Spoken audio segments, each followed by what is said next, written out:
Olá, pessoal, boa tarde. Quem não me conhece, eu sou a Tereza Freire, sou psicóloga, trabalho aqui em Brasília e estou com o projeto Convida, que é um projeto de apoio psicológico durante a pandemia. Já somos cerca de 50 psicólogos e a gente está toda semana agora promovendo uma capacitação para a gente atender essas pessoas que estão vindo até nós. Então, são profissionais de saúde, são pessoas em geral, e os nossos colegas psicólogos atendem voluntariamente até 4 atendimentos. Não é um atendimento, não é uma psicoterapia, né? Mas é um apoio psicológico que a gente vem dando para essas pessoas. E muitas das pessoas que estão aqui no curso são do projeto. De antemão, minha gratidão a cada uma de vocês. Se não fossem vocês, esse projeto não estaria acontecendo, não é mesmo? Semana retrasada, se eu não me engano, a gente teve pelo projeto a Raquel de Paiva, a gravação da aula dela, está no meu canal no YouTube. Professor Bernardo, você está por aí? Eu acho que sim. Seja muito bem-vindo. O professor Bernardo Monteiro de Castro, ele é psicólogo clínico, tem mestrado pela PUC, né, de Minas Gerais. Depois ele fez 2 doutorados nos Estados Unidos, um em literatura, outro em psicologia. Ano passado ele esteve aqui em Brasília e ministrou para a gente o curso Trauma, Dissociação e Resiliência. Esse ano ele virá com outro curso que é Amor e Desamor, e talvez, se der certo, né, para viajar e estar aqui com a gente, também ele pretende trazer o curso de Mitologia Feminina. Bernardo, minha gratidão de antemão e seja muito bem-vindo. A palavra é com você. Obrigado. Bom, eu mandei para a Tereza um modelo de PowerPoint, porque, como todo mundo sabe, aliás, tem muita gente que não me conhece, mas, de toda forma, quem me conhece sabe que eu não sou muito bom com tecnologia, então é possível que a Tereza me ajude. Você conseguiu abrir o arquivo que eu te mandei, Tereza? Sim, está tudo certo. Alô? Está tudo ok. Bom, vocês estão me ouvindo?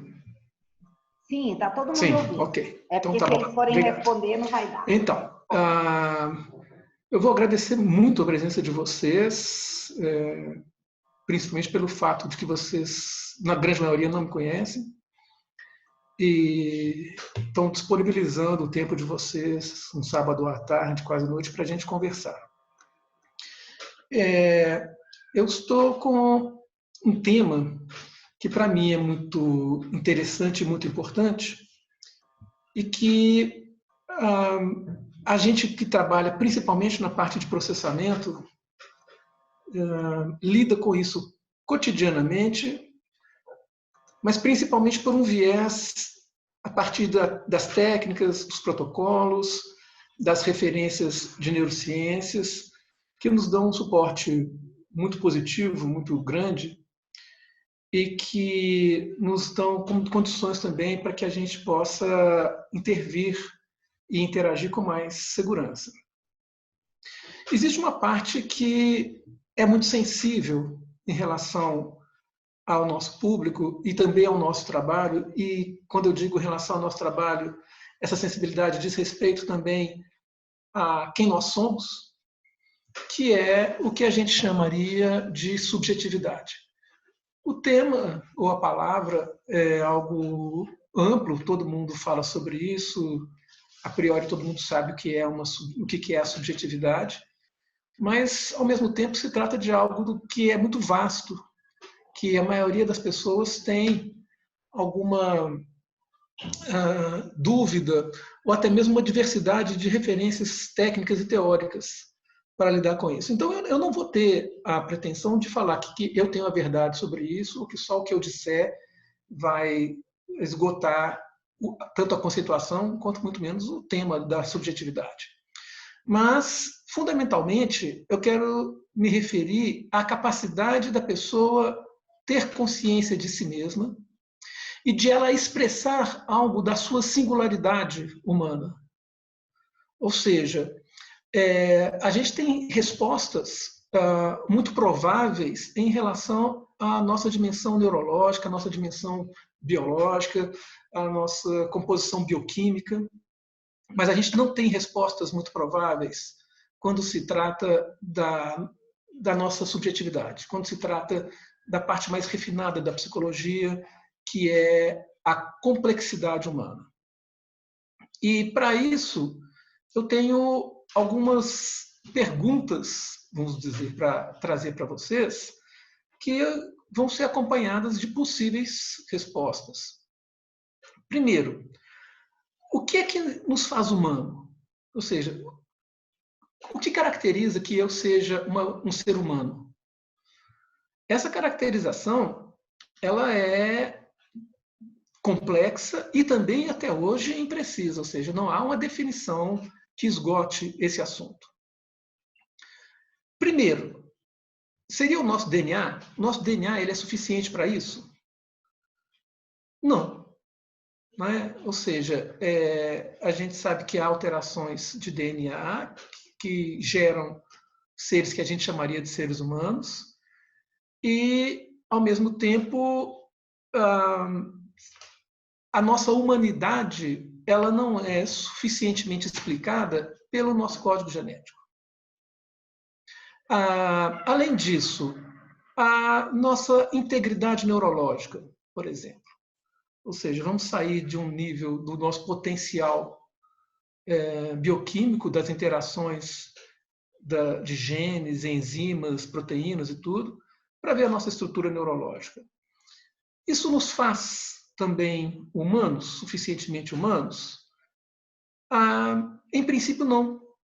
Ou seja, os casos que a gente vê de crianças que foram abandonadas ou perdidas em ambientes não civilizados, como selvas e assim por diante, e criadas por outros animais, nos mostra que essas crianças, se elas passarem de uma certa idade sem o convívio com a sociedade, com a interação humana, elas não se socializam, elas não desenvolvem uma competência linguística amadurecida, elas não interagem nem mesmo dentro de um padrão empático de acordo com as culturas humanas, ainda que elas tenham a estrutura neurológica, digamos, intacta, mas elas não fazem as sinapses necessárias, e essas sinapses necessárias elas são produzidas não simplesmente porque a estrutura neurológica existe, mas porque existe uma interação socioafetiva. Essa interação socioafetiva significa um ambiente de cultura. A cultura humana, ou seja, uma sociedade complexa. A cultura não é especificamente a gente falar sobre a condição de saber mais ou de saber menos. A cultura ela é uma organização de normas, de valores, de sistemas de relacionamento, de limites arbitrários, ou seja, de limites que são impostos e que não são necessariamente escolhidos por um ou por outro. Essa sociedade, na sua complexidade, ela impõe um nível de interação que subjetiviza aquele ser que é dotado de uma estrutura biológica que a gente chamaria de uma estrutura biológica humana. Então, eu estou me referindo à subjetividade e ao ser humano como um ser que necessariamente não só vive em uma condição de cultura, mas também ele deseja. E, na condição de desejante, ele se identifica como alguém singular. Essa condição de subjetividade é, portanto, uma condição de singularidade também. E, para aprofundar um pouco mais essa situação, a condição humana de subjetividade ela é estabelecida mediante a relação com a diferença, que é o que a gente chama de alteridade.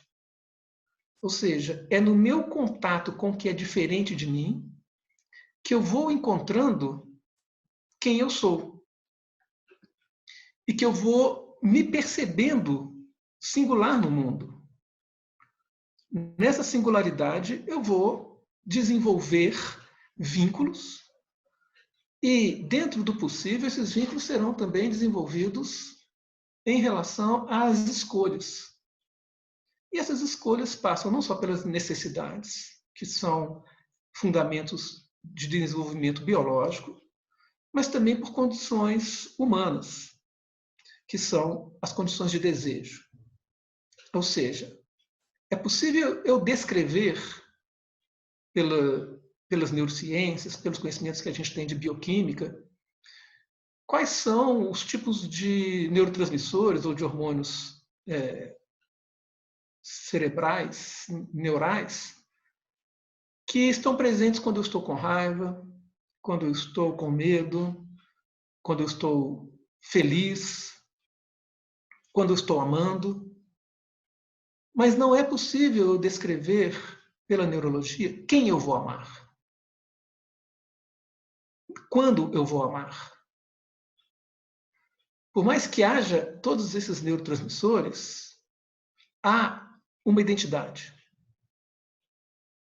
E eu acredito que, quando a gente vai falar sobre trauma, quando a gente vai falar sobre transtorno do estresse pós-traumático, a gente vai falar de uma dimensão que também toca a minha singularidade em relação aos eventos com os quais eu vou interagir, pelos quais eu passo e em relação aos quais eu deveria me posicionar superando-os, mas muitas vezes não vou superar.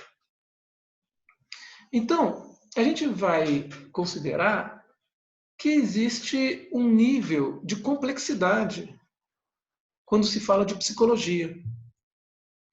Essa complexidade, ela está associada a como as coisas vão se organizando, desde as mais diretas até as mais improváveis ou as menos prováveis, digamos assim.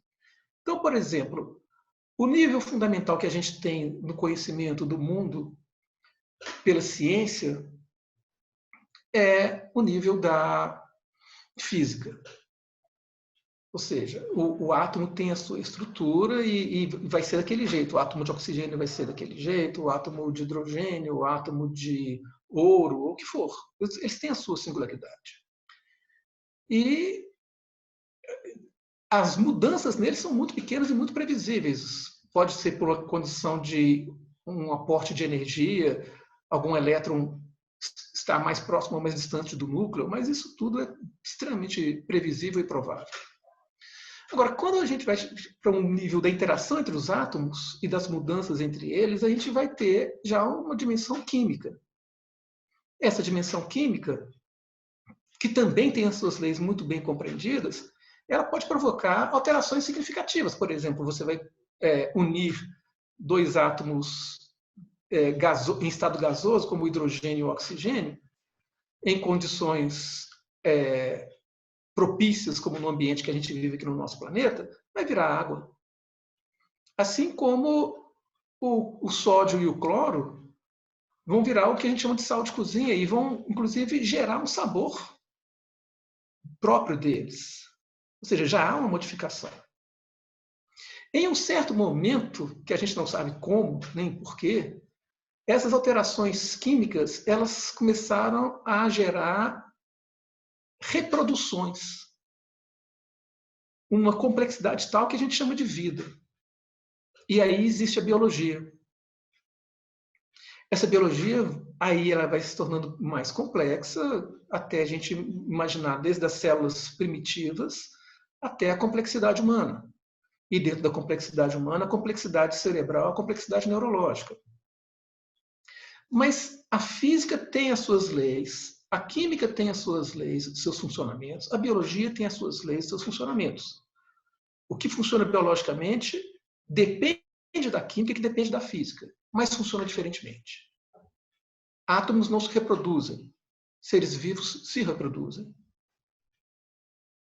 Ok. Então, quando a gente vai pensar na psicologia, a gente vai pensar em um nível acima de complexidade. E, consequentemente, com as suas leis, com as suas normas, com as suas singularidades. Essa complexidade, ela tem o seu funcionamento próprio. E, embora muitas coisas sejam mais prováveis de compreender, algumas são extremamente improváveis. Por exemplo, quando a gente vai falar sobre a criatividade. Pegue-se um tema qualquer, vamos supor, a plantação ou a agricultura. E a gente pode pensar em um quadro do Van Gogh, por exemplo, O Semeador.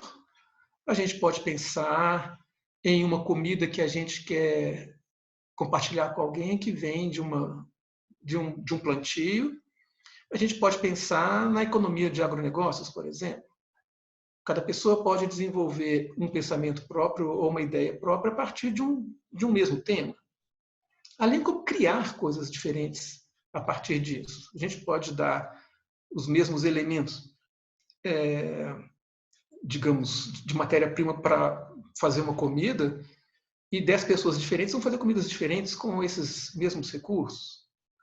Então, a psicologia, e, consequentemente, no caso do ser humano, a condição da subjetividade, ela tem uma característica cujas leis dependem da física, porque a gente tem que ter esse corpo físico que a gente tem aqui, dependem da química, porque é preciso que haja uma interação entre esses átomos, depende da biologia, porque é preciso que haja células, que elas se reproduzam, que elas funcionem dentro de um sistema específico, inclusive de acordo com a bioquímica, mas não basta. Ou seja, por mais que a gente possa buscar na neurologia a compreensão de tudo o que é humano, a gente não vai encontrar, porque o ser humano ele não é um ser biológico. O que nos humaniza é a nossa experiência com o outro, a nossa experiência de cultura, a nossa experiência de arbitrariedades, as nossas experiências de limites, as nossas experiências de desejos. É isso que nos humaniza. Então, o meu propósito é falar dessa outra dimensão, que é a dimensão da subjetividade. É uma dimensão da possibilidade de que eu seja uma pessoa que, ao mesmo tempo em que hoje de manhã eu estava em uma reunião com um grupo do qual eu faço parte, com gente do Brasil inteiro conversando, e eu estava lá assistindo e aprendendo, em um outro momento que, algumas horas depois, como é o caso agora, eu estou trazendo para vocês informações que, em algum instante, pelo menos, serão informações que vocês não conhecem, ou que vocês não tinham pensado dessa maneira. Então, essa singularidade, essa complexidade, elas têm uma dinâmica. E elas têm uma história. A gente vê referências a experiências traumáticas no ser humano ao longo de toda a história de diversas maneiras. Até mesmo, não só de relatos diretos de alguns cronistas históricos, mas também contos, histórias fantásticas, mitologias. Não é? A gente vê, por exemplo, o próprio mito de Hércules ou Heracles, o mito grego. Ele teve um acesso de loucura e matou esposa, filhos. É uma narrativa falando da complexidade, do susto, do como é impressionante uma pessoa, aparentemente do nada, surtar e matar outras pessoas. Alguém poderia ir por um viés e dizer que essa história do Hércules é uma história da esquizofrenia. Outros vão dizer que pode ser um caso de estresse pós-traumático. Afinal de contas, Hércules está ligado muito também à força, à violência, à guerra e ao combate. E a gente vê a quantidade de casos, principalmente em países que dependem da guerra para sua economia funcionar, como é o caso dos Estados Unidos, a quantidade de casos de estresse pós-traumático por causa de guerra e as pessoas promovendo assassinatos em massa. Então, esses fenômenos eles são compreendidos e são percebidos ao longo da história em diversos povos e descritos de diversas maneiras. Adiante, a gente vai ver quando isso começa a ser sistematizado, quando a psiquiatria moderna começa a funcionar, digamos, por volta do século XIX, os estudos sobre o que é a loucura e quais são essas atitudes fora de um padrão psicológico esperado. Quem começa a sistematizar isso, ligando esses fenômenos de alteração psíquica à singularidade humana, a uma existência de uma subjetividade, é Freud. É o primeiro cara que fala, peraí, eu vou curar alguém sem encostar nessa pessoa, sem dar uma medicação para essa pessoa. Eu vou escutar essa pessoa. Existe uma narrativa, existe um discurso, existe um desejo, existe uma história que não foi contada, que alguém não sabe como ela é. E talvez nem mesmo a pessoa que traz isso dentro de si tenha contado e saiba como essa história é. E aí, por meio do que uma cliente dele, ou paciente, o nome que vocês quiserem dar, eu chamo de cliente, porque eu trabalho com a clínica, né? Mas aí uma cliente dele chamou aquilo de cura pela fala. Porque à medida que ela ia falando, ela ia se sentindo curada. E ele foi descrevendo vários casos, e as pessoas que estudavam com ele foram descrevendo vários casos que as pessoas iam falando e, de repente, tinham conversões, tinham alguns tipos de surto, tinham características de mudança de voz, até uma infantilização, que foi chamada de regressão.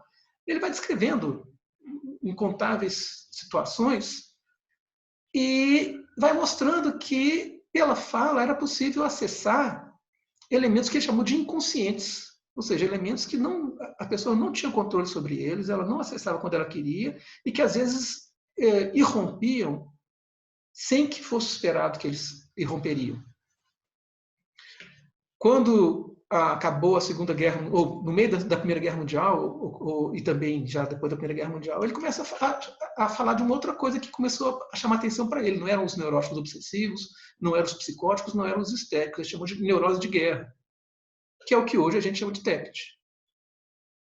Ou seja, as pessoas voltavam da guerra com um monte de sintomas que não eram característicos de um quadro neurótico específico. Então, a gente vai ver, por exemplo, nas neurociências, uma contribuição muito grande para a gente ver como é que as emoções estão ligadas, como que elas funcionam, o sistema límbico, alguns núcleos, como as amígdalas.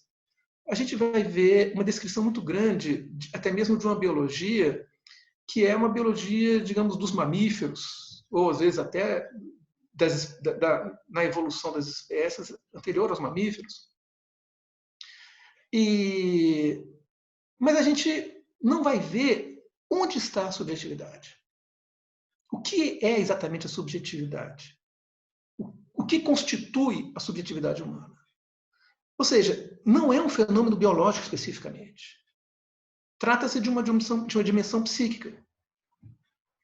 Tem, não sei se está vivo ainda, mas acho que sim, um físico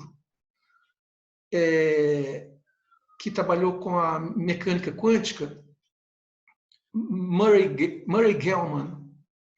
Murray Gell-Mann ganhou o Prêmio Nobel de Física porque ele conseguiu descrever como os átomos são compostos. Imagina que a gente achava que os átomos, mais do que os átomos, as partículas dos átomos são compostas. A gente imaginava primeiro que o átomo era uma coisa só. A palavra átomo significa indivisível. Aí depois se compreendeu que havia nêutrons, prótons e elétrons. Né? Primeiro prótons e elétrons, depois nêutrons. E o Gell-Mann mostrou que há tijolinhos que compõem os prótons, por exemplo. Ou seja, não só a partícula próton, a partícula nêutron, a partícula elétron, mas a partícula próton ela tem subpartículas, digamos, que a compõem. Aí ele escreveu um livro chamado Quark e o Jaguar. Nesse livro, O Quark e o Jaguar, ele vai falando de diversas coisas. Para mim é um livro extremamente difícil de ler, porque eu não tenho o domínio dessa área da física e da matemática pura, como ele explora muito. Mas eu vou lendo o que eu consigo entender, e vou indo adiante. Lá para as tantas ele vai falar dessas complexidades. E ele vai falar assim, ele descreve essa complexidade que eu descrevi para vocês, ou seja, primeiro a física, depois a química, depois a biologia, depois a psicologia. e vai falar que a tendência da ciência tradicional é fazer estudos de baixo para cima. Ou seja, da física para a química, da química para a biologia, da biologia para a psicologia. E aí ele vai dizer, olha, por mais que eu ache que a psicologia não seja muito científico, eu tenho muito interesse em saber o que é a psicologia e talvez a gente possa aprender no caminho reverso. Eu gostaria muito de que houvesse pesquisas de cima para baixo, do complexo para o menos complexo. Esse menos complexo é relativo, obviamente, porque, por exemplo, para mim, quando eu vou estudar sobre o átomo, eu prefiro estudar psicologia.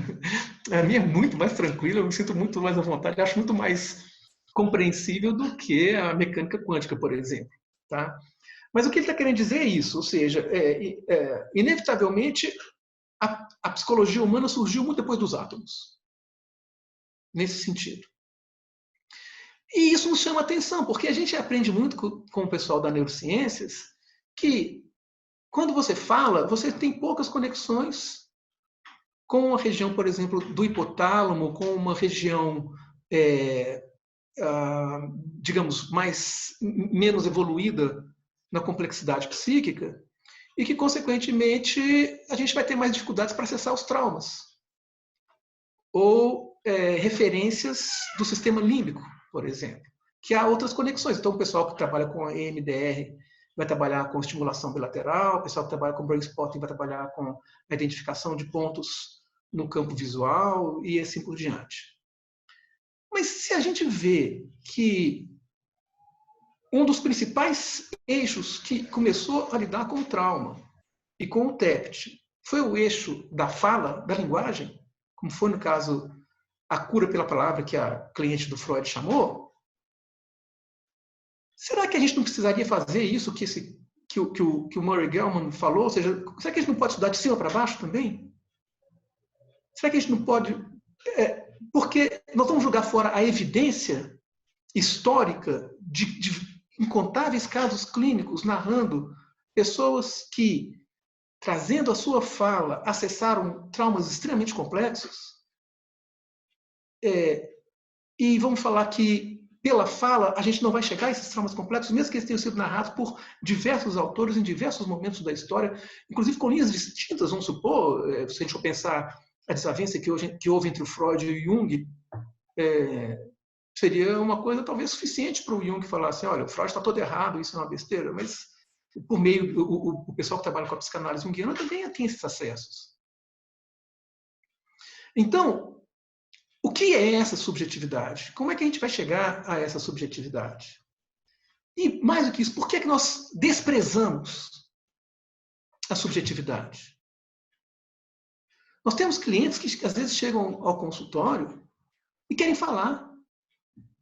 Querem falar. Eles querem ser ouvidos. Por quê? Porque são questões existenciais. As questões existenciais, elas não são neurológicas. As questões existenciais, cada um de nós tem, e cada um de nós fala, meu Deus, eu quero que alguém me ouça.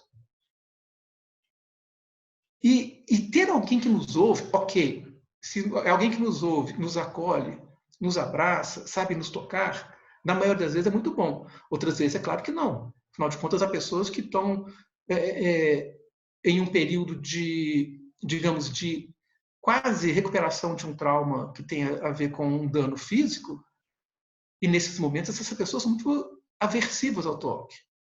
Mas ainda assim elas querem alguém por perto. Ainda assim elas querem alguém que as escute. Então, a nossa dimensão existencial, ela não é um fenômeno da nossa neurologia. Ela é um fenômeno que depende da nossa neurologia. Toda psicologia, se não houver um aparelho psíquico, um aparelho neurológico, um funcionamento neurológico, ok, a condição psicológica não vai estar boa. Assim como se não houver as condições bioquímicas suficientes, não vai haver uma neurologia suficiente também. Isso é óbvio. Acontece que não basta. Não basta a gente acreditar que é o cérebro que vai nos dar as respostas. Porque só o cérebro não é suficiente, como a gente viu. Se a gente não habitar um ambiente de cultura, se a gente não habitar um ambiente de pluralidade, de diversidade, de alteridade, a gente não vai ter uma boa sustentação psicológica. Então, a nossa ruptura psíquica, o nosso trauma, ele vai ocorrer quando alguma coisa na nossa condição humana falha. Senão, a gente poderia estar reagindo como animais que são condicionados. Porque são animais dotados de uma subjetividade muito pobre. Mas o que acontece é que nós criamos sintomas específicos. Esses sintomas, eles geram sonhos, eles geram arte, eles geram buscas, eles geram criatividade, eles geram inibição, eles geram transtornos sexuais. E eventos traumáticos muito semelhantes podem levar a sintomas muito distintos. Eu vou dar um exemplo mais, digamos assim, comum, que as pessoas pensam mais, embora eu acho que seja um dos mais dolorosos, que é o caso, por exemplo, do abuso sexual. A gente vê pessoas, homens e mulheres, que sofrem experiências de abuso sexual e umas desenvolvem uma rejeição e até uma deformação do próprio corpo, e outras desenvolvem uma hipersexualização, por exemplo. Em princípio, o fenômeno é o mesmo, que é o abuso sexual. Mas muitas vezes os sintomas são distintos. É muito provável que essa variedade sintomatológica tenha a ver com a subjetividade e não com uma predisposição biológica simplesmente. Então, o que seria essa condição subjetiva que nos levaria a uma dimensão traumática? Muito provavelmente é a consistência do ego. Ou seja, quanto mais o ego é consistente, menos ele vai gerar uma cisão, uma ruptura, um recalcamento traumático. O ego é, por si, uma dimensão psíquica, com a sua complexidade absolutamente singular.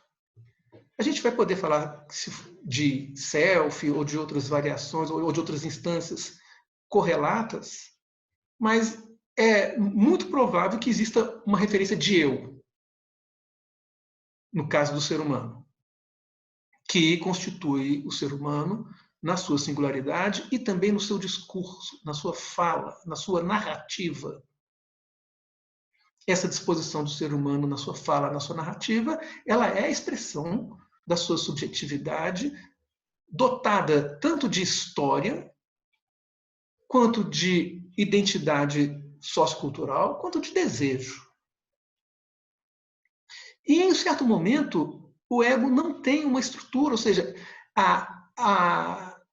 se existe um funcionamento psíquico, e é muito provável que sim, afinal de contas, acredito que a maioria, que se não for a totalidade, ou é de psicólogos ou de psiquiatras, ou de profissionais da área da saúde mental, médicos e assim por diante. Se existe uma dinâmica, existe um pressuposto. Tudo que é dinâmico é porque se movimenta. Tudo que se movimenta porque tem energia. Então, a gente deve compreender ou desdobrar dessa pré-condição que existe uma energia psíquica. O que é ainda mais complexo. Para alguns isso pode parecer óbvio, como para mim isso parece óbvio, mas a gente não tem uma explicação melhor. Por que é que existe uma dinâmica psíquica? Por que é que eu, como ser humano, eu não lido com a percepção objetiva das coisas, mas eu lido com a minha representação das coisas? Ou seja, o universo psicológico é o universo das representações. E essas representações, elas são próprias de cada um. Consequentemente, isso vai nutrir a nossa condição de subjetividade. Então, vou dar um exemplo. uma situação de grande ameaça à integridade física ou à vida de uma pequena população, como aconteceu, infelizmente, aqui perto de Belo Horizonte já 2 vezes, com rompimento de barragens, outras vezes situações de guerra civil e assim por diante. A gente vai ver várias pessoas que passaram por essas situações reagindo diferentemente, em função de como elas representaram essa experiência. Se você vir uma criança de 3 anos de idade passando por essa situação e vendo ao redor dela outras pessoas morrendo, gritando e ela sem amparo, você vai ver que a reação dela vai ser muito diferente de uma criança de 3 anos de idade que estava no colo da mãe, e a mãe pegou essa criança e levou para um outro lugar, e ainda que a catástrofe tenha acontecido, a tragédia tenha acontecido, essa criança e a mãe estavam se sentindo suficientemente seguras. Isso quer dizer que essa criança representou essa experiência de um modo e a outra criança representou essa mesma experiência de outro modo. E uma representação vai fazer com que a estrutura psíquica tenha uma descarga de energia psíquica de uma intensidade tal que rompe os mecanismos, o limite dos mecanismos de defesa do ego e vai gerar um trauma. E a outra criança teve um suporte, fosse dela própria, suponhamos em outro momento, fosse de um que a gente chamaria nesse caso talvez de um ego auxiliar, como no caso da mãe, mas que dá essa segurança psíquica de um modo tão suficiente que o ego tenha condições de suportar esse impacto de energia psíquica e que ele não se perca com isso. Ele não se rompa, ele não precise recalcar, ele não precise representar isso como algo que está além das condições da sua estrutura e da sua dinâmica.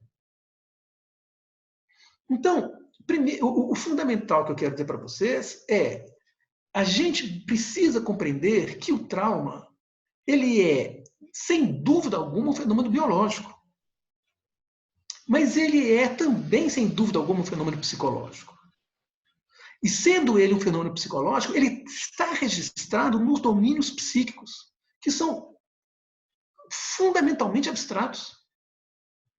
E que provavelmente tenha correspondências neurológicas, eu acho que tem, mas que, mais do que correspondências biológicas, eles têm uma propriedade psicológica, uma propriedade abstrata. E por isso também a reação pós-traumática ela vai ser uma reação associada à condição de subjetividade. Então os sintomas vão ser diversos. E mais do que isso, muitas vezes não só a diversidade dos sintomas, mas a própria condição de manifestação dos sintomas. E aí a gente tem um outro problema.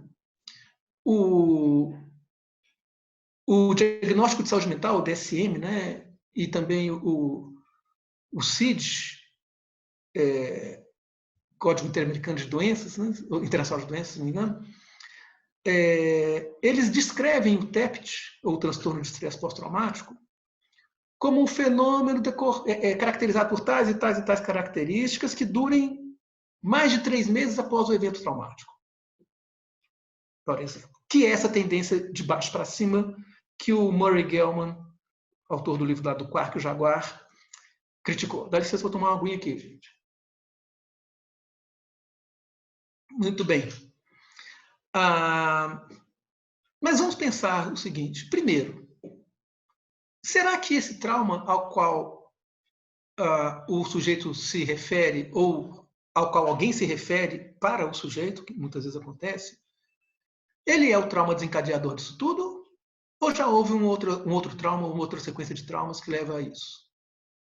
As nossas experiências clínicas nos mostram que a maioria das pessoas são pessoas ou politraumatizadas, ou multitraumatizadas, ou retraumatizadas, o nome que cada um vai dar aí, isso fica a gosto do freguês.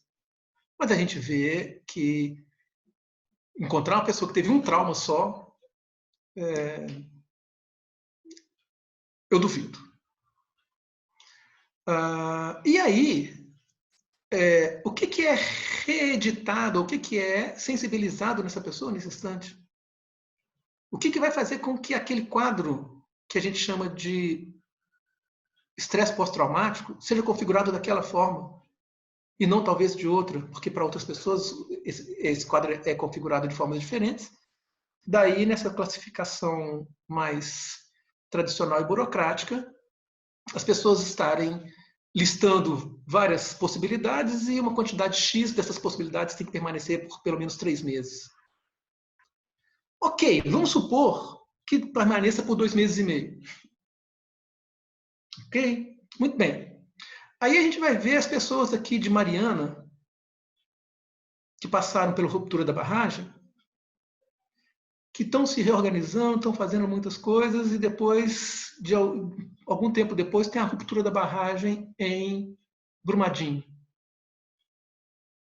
E essas pessoas começam a manifestar sintomas graves, significativos, de uma desordem psíquica, manifestando imensa dor. Bernardo. Nós vamos chamar isso de quê? Se não é um estresse pós-traumático? Bernardo, você disse... Que, entre aspas, sumiu com 2 meses e meio e depois apareceu 2 anos depois. Então, durou 2 anos. Então, essa tendência de reduzir as coisas a uma observação objetiva, destituindo o ser humano da sua humanidade, ela nos afasta da nossa escuta técnica, da nossa competência de empatia, do nosso resgate do que é existencial no ser humano.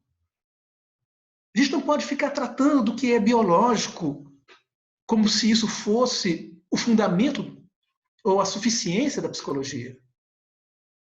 A gente precisa saber escutar. Qual é a voz, qual é a narrativa que está presente ali.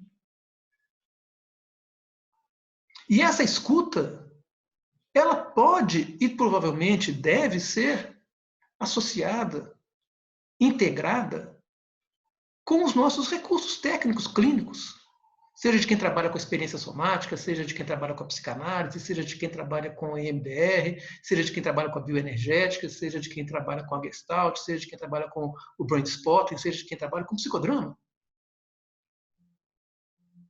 Mas quem é esse ser humano?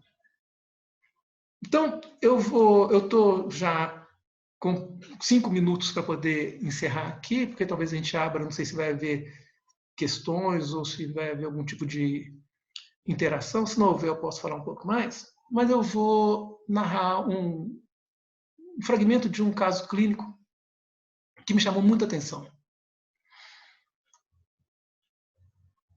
Um homem, em uma sessão de processamento, ele acessa uma experiência traumática de ter sido abusado pelo tio de um colega. Algo extremamente doloroso, angustiante, um imenso sofrimento. E nessa condição, ele tem uma catarse muito grande, emocionalmente, expressa muita angústia, muita dor, chora. A gente sai dessa parte da sessão, ok, vamos ver, SUDS 0. Isso já deve ter acontecido com, pelo menos, se não várias, pelo menos algumas pessoas aqui presentes. SUDS 0. Aí o que acontece? Vai para casa. Muitas vezes a gente fala, olha, pode haver reações corporais, pode ter, que a gente vai chamar de aberrações, né? Então, às vezes, diarreias, às vezes uma alteração no sono, no apetite, tudo aquilo que a gente costuma falar. Ok? Ok. O que eu observei é o seguinte, sempre que houver essas aberrações depois da sessão, mesmo que tenha havido SUD 0, é porque alguma coisa ficou sem ser resgatada. Por quê? Porque existe uma fragmentação da memória. Existe aquilo que o Freud chamou de memórias encobridoras. Então, a gente cria memórias para encobrir situações que são ainda mais insuportáveis para a gente. Por quê? Porque quando a gente foi trabalhar mais adiante situações desse mesmo homem, ele foi lembrar, identificar e perceber que aquele tio do colega não era tio do colega, era tio dele. Mas que ele ocultou, digamos assim, por meio de uma memória encobridora, para não lidar com algo que era insuportável. Então, é como se ele tivesse construído a memória encobridora, com isso ele tivesse cindido essa memória. Nessa cisão dessa memória, ele fragmentou isso e deixou uma parte dela. E quantas vezes nós já vimos clientes nossos que a gente trabalha e que as lembranças vêm em partes? Porque elas são cindidas. Por que elas são cindidas? Para o ego não cindir. Porque se o ego cindir, a pessoa perde a funcionalidade psíquica. Então, um dos mecanismos do ego é essa cisão, essa fragmentação. E aí, por isso, fica esse conteúdo aberrativo de diarreias, de ansiedades, de tremores, de perdas de apetite, do que for. Porque isso suscita a memória que está encoberta. Esse elemento ressoa num nível inconsciente, pré-consciente, e o ego precisa se virar com uma reação característica de um estresse pós-traumático para poder recalcar seguramente essa lembrança que está partida e, por meio disso, então, ele voltar a se estabilizar. Porque a energia psíquica é insuportável em relação àquela representação que foi construída ali. E de tal maneira o universo psíquico é o universo das representações que essas memórias encobridoras são memórias que têm algum traço associativo com o elemento original que está recalcado. Então, muitas vezes o que nos falta é até mesmo uma relação transferencial saudável, de segurança, para poder acolher essas pessoas, para poder lidar, para poder escutá-las e para poder dar a elas condições também de elas irem recompondo isso daí. Porque se eu disser para elas assim, olha, você chegou ao sul de zero, então essa lembrança aí acabou, eu estou novamente colocando a teoria sobre a subjetividade, sobre o que é humano, sobre a condição dessa pessoa. E estou deixando de correr um risco, digamos, de uma aventura científica muito mais arrojada, como diz lá o Murray Gell-Mann, lá, o cara da física, da mecânica quântica, de ir pela evidência mais elevada e, por meio dela, chegar ao conhecimento. Então, o que acontece? Acontece que, muitas vezes, a gente vê uma condição de uma dissociação branda. A gente acha que a dissociação ela deve acontecer em uma condição que a pessoa perca alguma consciência nítida. Mas não é. Muitas vezes essa dissociação ela é branda no sentido em que a pessoa tem uma angústia difusa que faz com que ela perca a segurança da relação com a realidade. Ou seja, ela passa a ter um medo difuso, fantasias de instabilidade dela, ou das relações, ou do que está acontecendo no seu ambiente. E isso já é uma perda de vínculo com a objetividade, com a realidade. Isso já é uma construção de uma representação protetiva do ego.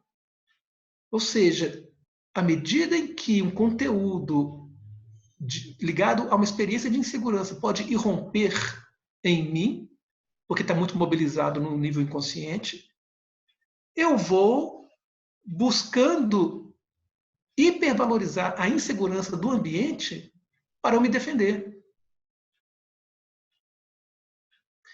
Mas se a gente não escuta o nosso cliente falando sobre isso, e mais do que isso, e se a gente não der a isso um valor, então, por exemplo, qual que é o seu nível de incômodo disso daí? 0 a 10. É 4.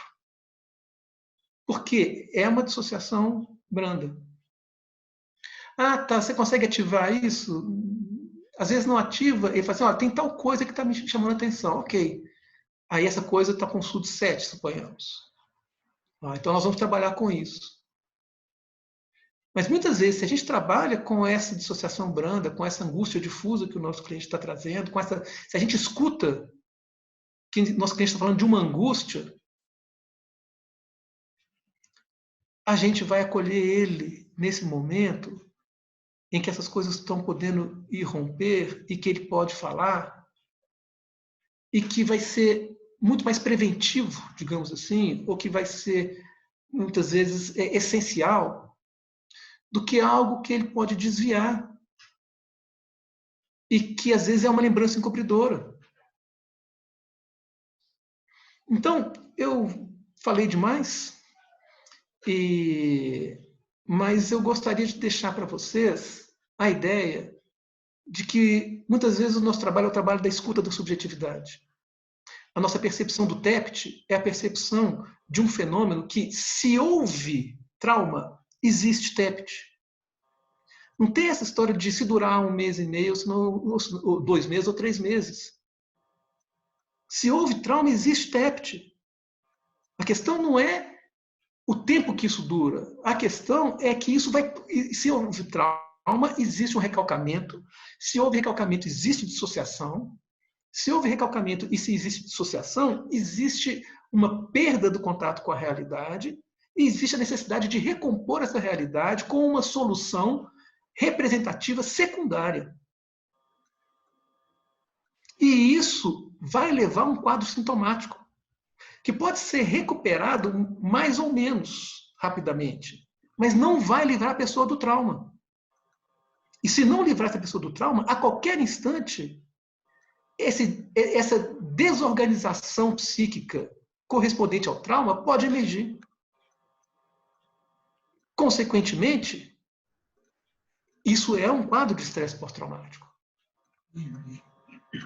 Então, se a gente escutar a subjetividade, se a gente considerar a dimensão psíquica, se a gente for para um nível da dinâmica psíquica, da energia psíquica, da percepção do sujeito como alguém que narra a sua história, que se posiciona, que fala de si, mesmo que falando de algo que para ele é estranho, como uma confusão mental, alguma coisa assim, vamos escutar, vamos acolher, vamos trabalhar. Pode ser por meio de processamento, pode ser por meio da fala, especificamente.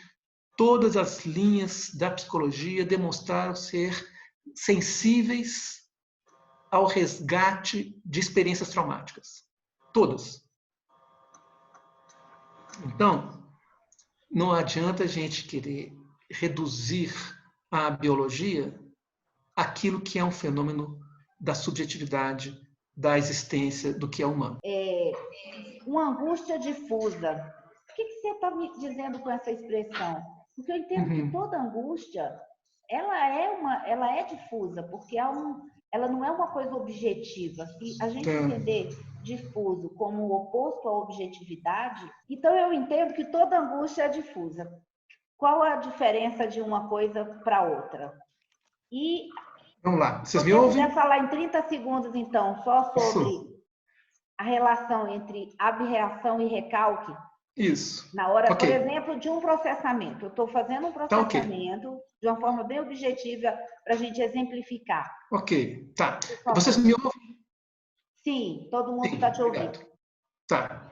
Bom, então, primeiro, eu vou fazer o reverso, Tereza. Primeiro, a angústia difusa. Eu estou com uma pessoa que eu amo que está internada.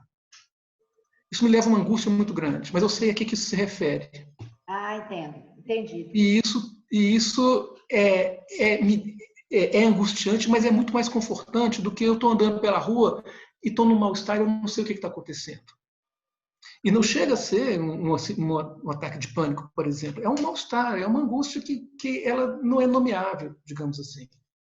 Então, essa angústia difusa, ela é essa experiência de algo que me dá um mal-estar, me provoca um estranhamento, mas eu não consigo identificar a que isso está associado. Ou seja, a que está associado? A esse processo de dissociação branda.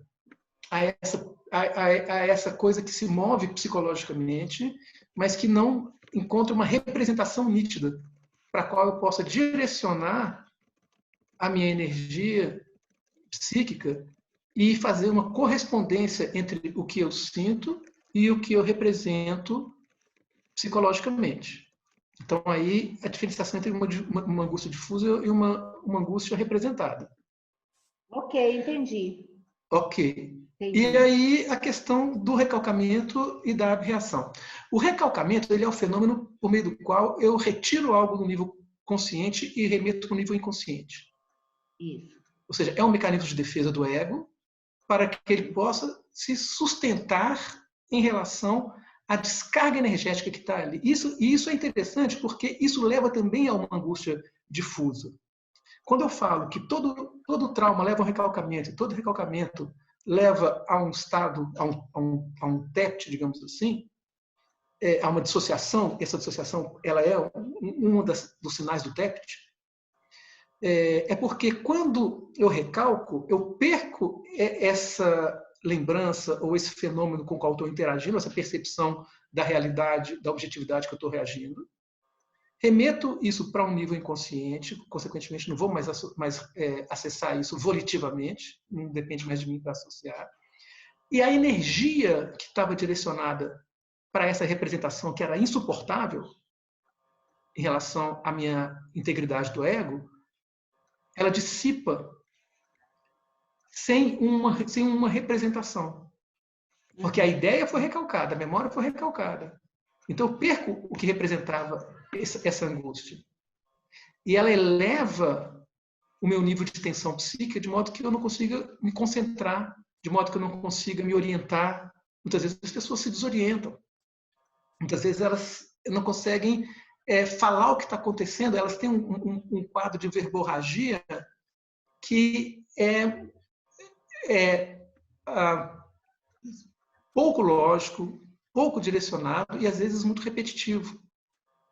Porque por meio da fala, elas buscam ativar a consciência de si mesmas e do que está acontecendo para elas não se perderem, para elas não terem uma dissociação grande, uma dissociação grave, para elas não perderem o contato consigo mesmas. Então, o recalcamento ele é essa defesa do ego por meio da qual ele se livra da representação que atrai uma sobrecarga de energia psíquica, porque essa representação ela é insuportável. E aí isso vai ser recalcado. Essa energia continua e ela vai levar aos quadros de TEPT, por exemplo, e ela pode levar também a quadros de abreação, embora muitas outras vezes o retorno desse conteúdo recalcado, quando a gente está trabalhando na clínica, seja a clínica por meio da fala, seja a clínica por meio da dramatização, seja a clínica por meio das técnicas de processamento, por exemplo, é quando esse elemento vai retornar, mas ele não é suficientemente reconectado entre energia psíquica e elemento recalcado, que isso vai levar a reações significativas. Por quê? Quando ele é reconectado, tem uma catarse. E essa catarse ela tende a ser proporcional a essa reconexão entre energia psíquica e representação, ou fenômeno, ou ideia, ou memória recalcada, que vai fazer com que isso possa, então, ser dito. Ou seja, a minha condição de subjetividade implica também eu me reapropriar da minha história. Quando eu falo o que aconteceu comigo, eu deixo de me submeter ao outro.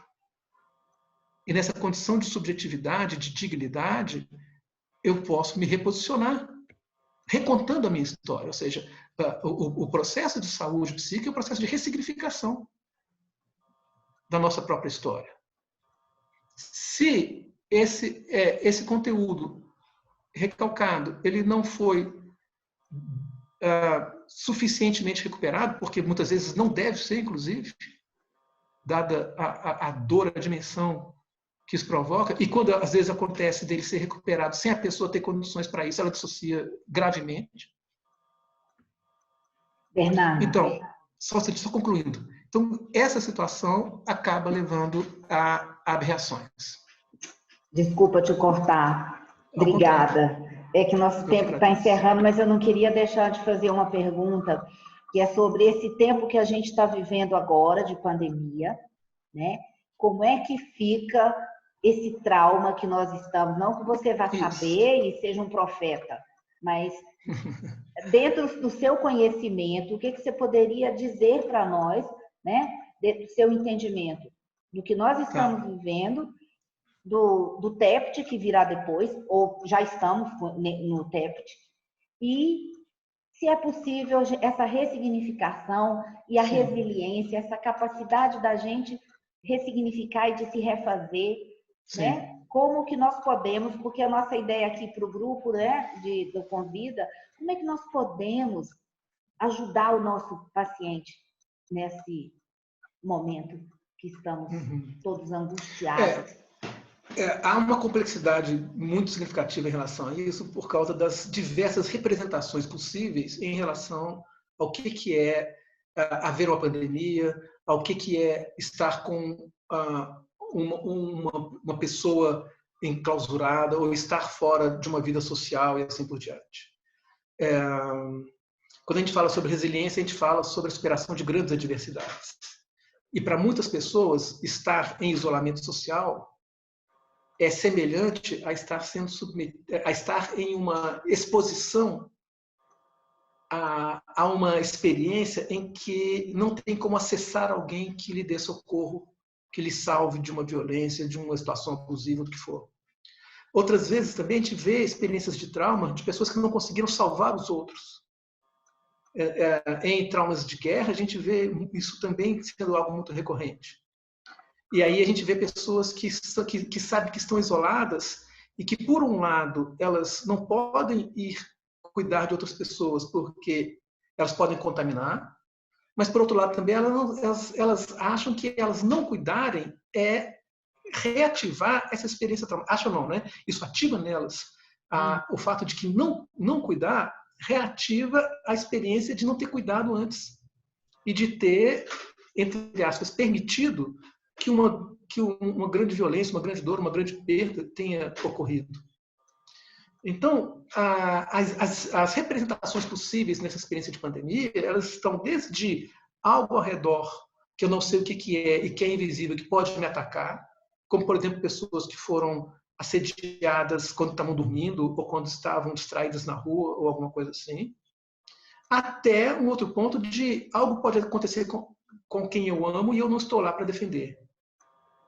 Então, na amplitude possível entre esses dois pontos, e até mesmo em relação a outras experiências, isso pode fazer com que as pessoas ativem essa angústia difusa, por exemplo. E a gente precisa escutar. Desculpa, fala, Tereza. Porque alguém colocou aqui que está com um paciente, foi a Cláudia, né? Não, acho que foi a Miriam, que está com um paciente que está com o Covid. Então, assim, estar também com o Covid, né? E não morrer, é o quê? Vai ter um TEPT, é um trauma, né? Uma iminência de quase morte, porque eu não sei se o vírus em mim me mata pode ser, ou pode não. experiência, sim. Eu estou entre 10%, então, 1%, à medida em 90%, que... Isso. Né? E para quem morre, 100%. Então, em relação à experiência do luto e da dor. Então, a questão é como é que a nossa organização egóica, como é que as nossas defesas do ego estão funcionando nesse momento. E pode ser que, às vezes, as técnicas de processamento ajudem, mas muitas vezes o que ajuda é ouvir a dor existencial desse ser humano. É essa pessoa falar de o que ela está sofrendo, o que está sendo difícil, como que ela está lidando com essa experiência. Então, todas essas singularidades, elas precisam ser privilegiadas antes de que a gente generalize que se trata de um fenômeno neurológico, especificamente. A gente pode, por meio disso, ativar circuitos neurais, obviamente, trabalhar com processamentos, mas muitas vezes essa condição de isolamento está levando também as pessoas a precisarem experimentar, falar e serem escutadas. Às vezes cuidar, às vezes serem cuidadas. E isso dá um reconforto, isso dá um resgate para a estabilidade do ego, que vai viabilizar para que elas possam, muitas vezes, se ressintonizarem com a objetividade. E nessa ressintonia com a objetividade, elas poderem resgatar as condições de defesa e as condições de ação, as condições de solução, as condições de força, as condições de proatividade. Consequentemente, frente a essas grandes adversidades, experimentar o que a gente chamaria de resiliência. Isso aí, muito obrigada. Grata demais. Todos aqui só elogiando, né? E que bom. Você parar esse tempinho, já estão falando que querem mais outras aulas. Quem sabe mais na frente você não resolva fazer essa gentileza com a gente. Fica a nossa gratidão, especialmente a minha, e um convite para sábado que vem com a Simone, a sexualidade do adolescente, experiências e influências do mundo digital. Simone, você quer falar alguma coisa? Simone, você ainda está aí? Eu acho que a Simone já se foi. Não, eu estou aqui. Ah!